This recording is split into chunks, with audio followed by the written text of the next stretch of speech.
আমি বিতাড়িত হয়েছি কুলশ্রেষ্ঠ রাজা দুষ্মন্তের রাজসভা থেকে, যা আজও আমায় কেবল পীড়ন দেয়। অঙ্গুলি দেখতে না পেয়ে বলে উঠলাম, মহারাজ, মহারাজ, আপনার দেওয়া ভালোবাসার অঙ্গুলিটি কোথায় গেল? এই অঙ্গুলিটি ছিল আমার আর আপনার ভালোবাসার চিহ্ন স্বরূপ।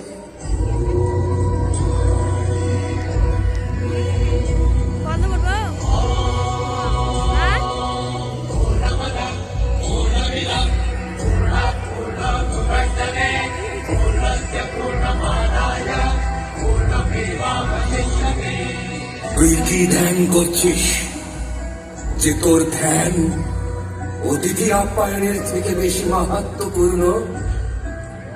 কন্যাকান্তব আশ্রমে অতিথি ঋষিদের সৎকার এমন ভাবে করা হয়। আমার এত বড় অপমান!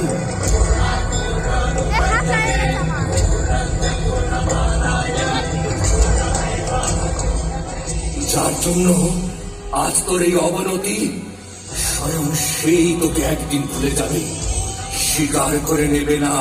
দুর্বাসার মুখ দিয়ে যেন অভিশাপ বের হতেই থাকে, যেন কোনো আতুর ঘরে শিশুর মুখ দিয়ে লালা নিঃসরণ হচ্ছে। তবে তবে আমাদের সুখী শকুন্তলার কি হবে? ঋষি, আপনার দেওয়া অভিশাপ ফিরিয়ে নিন, ফিরিয়ে নিন। ধনুকের ছিলা থেকে একবার যে তীর নির্গত হয়, তা যেমন ফিরে আসার নয়, তেমনি ঋষি দুর্বাসার অভিশাপ ফিরে আসার নয়, বরং এর সমাধান স্বরূপ বলতে পারি, যার কল্পনায় শকুন্তলা মগ্ন, তার প্রদত্ত কোনো উপহার, কোনো চিহ্ন যদি তাকে দেখায় পুনরায়, সব স্বাভাবিক হয়ে যাবে। ভরত, ভরত, ভরত, কোথায় গেল আমার সন্তান? মা, দেখো কে এসেছে আমার সঙ্গে। মা!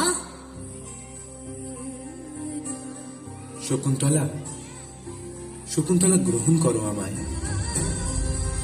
আমি আমার অন্যায়ের জন্য ক্ষমা প্রার্থী তোমার কাছে।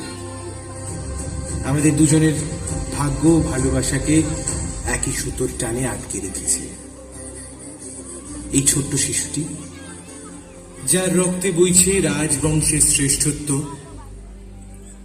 যাকে তুমি তোমার স্নেহে মাতৃ কর্তব্যে পালন করছো। সে আজ এই বংশের প্রদীপ। আমি আজ কালীর অমুখ নিয়মে ঘূর্ণাবর্তের নেই আমাদের জীবনে নতুন প্রাণীর অগ্রদূত এই ভরত, যার হাত ধরে আজ আমি আপনাকে ফিরে পেয়ে সত্যি বড় আনন্দিত। স্মরণে রাখতে চাই না আর পুরনো সেই দুঃখ, কষ্ট, যন্ত্রণা, যা কিছু ছিল তা আজ সবই মলিন। শুধুমাত্র আগামী প্রজন্মের ইতিহাসের পাতায় স্বর্ণাক্ষরিত হয়ে থাকবে আমাদের এই জয়গাথা। একদিন এই ধরনের বুকে প্রকৃতি আমাকে সেই রূপ দিয়েছিল।